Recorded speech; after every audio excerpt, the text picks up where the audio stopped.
اور بہانے جیسے سوئی کی نوک یا چاقو کا کنارہ لگ جاتا ہے اور خون ابھر یا چمک جاتا ہے، یا خلال کیا یا مسواک کی یا انگلی سے دانت مانجے یا دانت سے کوئی چیز مثلا سیب وغیرہ کاٹا، اس پہ خون کا اثر ظاہر ہوا، یا ناک میں انگلی ڈالی اس پہ خون کی سرخی آ گئی مگر وہ خون بہنے کے قابل نہ تھا تو وضو نہیں ٹوٹا۔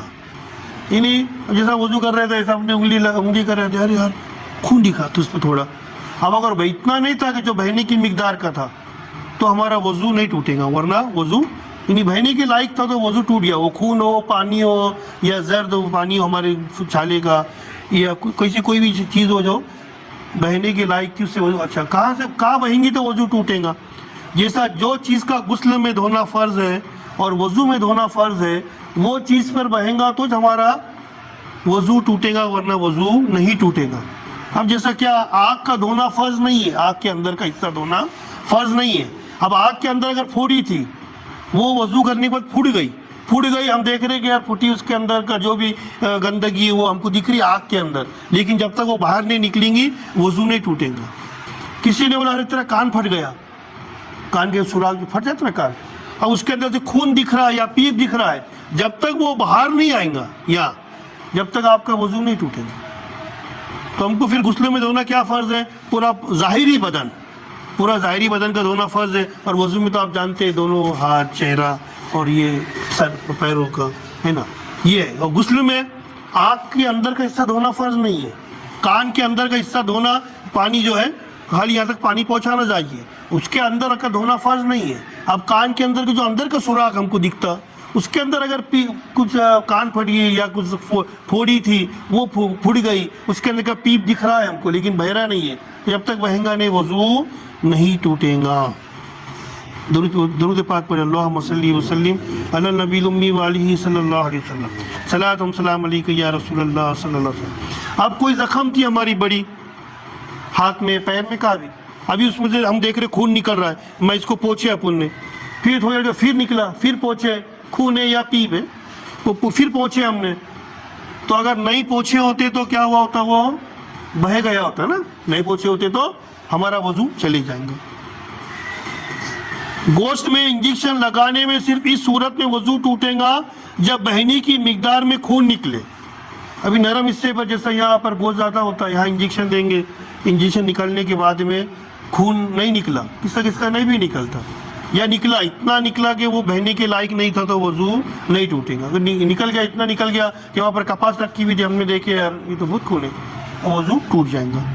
کسی نے ابھی سلائن چلانے تھے، سلائن لگاتے ہیں، وضو سے تھا وہ، اس سے وضو ٹوٹ جائے گا۔ کیوں کہ جب سلائن کی جب وہ سوئی ڈالی جاتی ہے تو پہلے خون نلی کے اندر آ جاتا اور اچھا کافی رہتا، وہ بہت رہتا، اس سے وضو ہمارا ٹوٹ جائے گا۔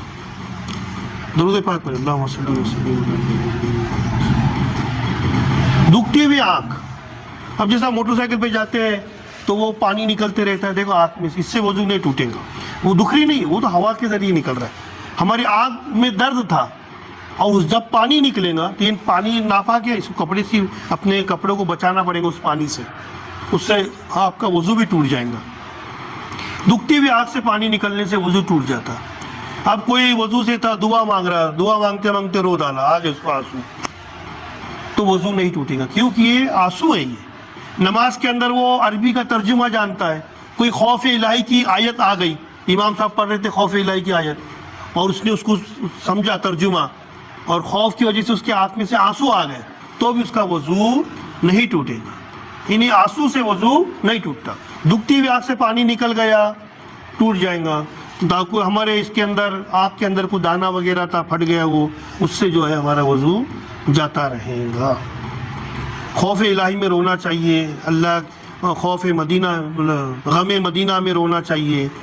یاد رکھو قیامت کے دن ایک شخص ایسا آئے گا کہ اس کو لوگ فرشتے ان کو جس کو جہنم کی طرف لے کے جا رہے ہوں گے، تو جہنم کے جب دروازے کے قریب جائیں گے نا وہ، تو اس کو فرشتے وہ ایک بال ایسا آڑے آ جائے گا جہنم کے دروازے پہ کہ اس کو جہنم میں جانے نہیں دیا جائے گا۔ تو کیوں کہ اس نے دنیا کے اندر ایک مرتبہ اللہ کے خوف سے ایک مرتبہ صرف ایک آنسو نکلا تھا، کتنا بہت بھی نہیں رویا تھا، ایک آنسو نکلا تھا، وہ ایک آنسو کے ذریعے ایک پلکے کا بال اس کا بھیگ گیا تھا، ایک پلکے کا بال.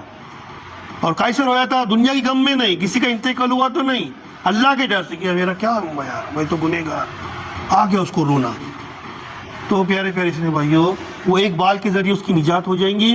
اور اللہ فرشتوں کو فرمائیں گا, اے فرشتوں, دنیا کے اندر میرے خوف سے اس نے ایک مرتبہ زندگی میں, پوری زندگی میں 80 سال کا ہوں گا, 100 سال کا جو بھی ہوں گا, زندگی میں ایک مرتبہ رویا تھا, اور وہ بھی ایک بال, ایک قطرہ نکلا تھا, ایک بال بھیگا تھا, اس کی برکت سے اللہ تعالیٰ اس جہنمی شخص کو جنت میں داخل فرما دیں گے. ہم کو کہاں رونا آتا, کہاں روتے ہم؟ رونے والی آنکھیں مانگنا چاہیے بھیا.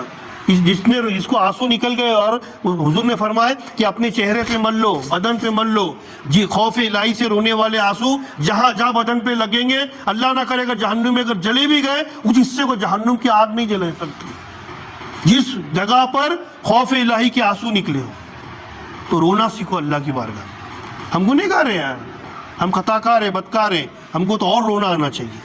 تو یہ خوف الہی میں رونے والی آنکھیں مانگو. اللہ تعالیٰ اس کے خوف میں جو روتا ہے, اللہ اسے بہت پسند فرماتا ہے. درود پاک پڑھو. اللہم صلی وسلم علی النبی الامی وآلہ صلی اللہ علیہ وسلم. صلاۃ و سلام علیک یا رسول اللہ صلی اللہ تعالیٰ علیہ وسلم. آئیے تحیات پڑھتے ہیں, سب لوگ مل کر پڑھیں. بسم اللہ الرحمن الرحیم. کوشش جاری رکھے, کوشش کو توڑنا نہیں ہے. یہ نہیں کہ رمضان ہو گئے تو معاملہ ختم ہو گیا, ایسا نہیں ہونا چاہیے. آئیے دعا کے لیے ہاتھ اٹھا دے. اللہم صلی وسلم علی النبی الامی وآلہ صلی اللہ علیہ وسلم. صلاۃ و سلام علیک یا رسول اللہ صلی اللہ تعالیٰ علیہ وسلم. اللہم انت السلام و منک السلام و الیک ارجع السلام.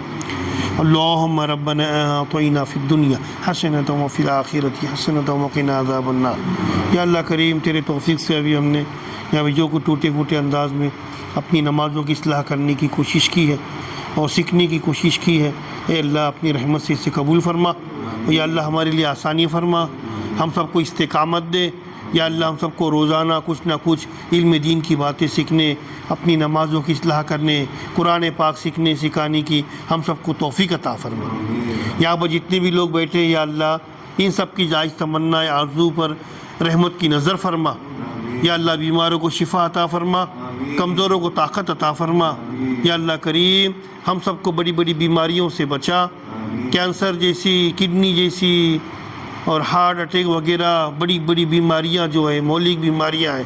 یا اللہ اس سے ہم سب کے گھر والوں کی اور ہم سب کے محلے والوں کی سب کی حفاظت فرمایا.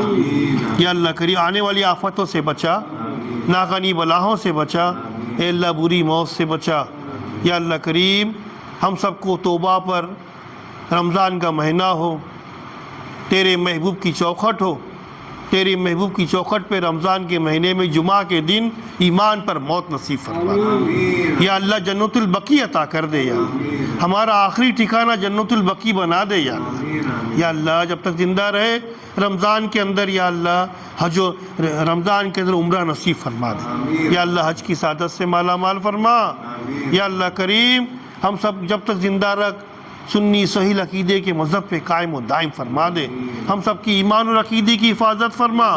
اے اللہ اولیاء کرام سے عقیدت, محبت, ادب, ان کی بارگاہ کا ادب کرنے کی توفیق عطا فرما. اے اللہ ایمان دے, ایمان پہ قائم رکھ اور ایمان پر موت عطا فرما. کچھ رہے یا نہ رہے مولا, بس نزا کے وقت ایمان سلامت رکھ. یا اللہ ہم سب کے ماں باپ کی بے حساب مغفرت فرما. اے اللہ ہم سب کے والدین کو بخش دے. اے اللہ ہم سب کے ماں باپ کی بے حساب مغفرت فرما. آمین آمین آمین. صلو علی الحبیب صلی اللہ تعالی علی محمد صلی اللہ علیہ وسلم والحمد للہ رب العالمین.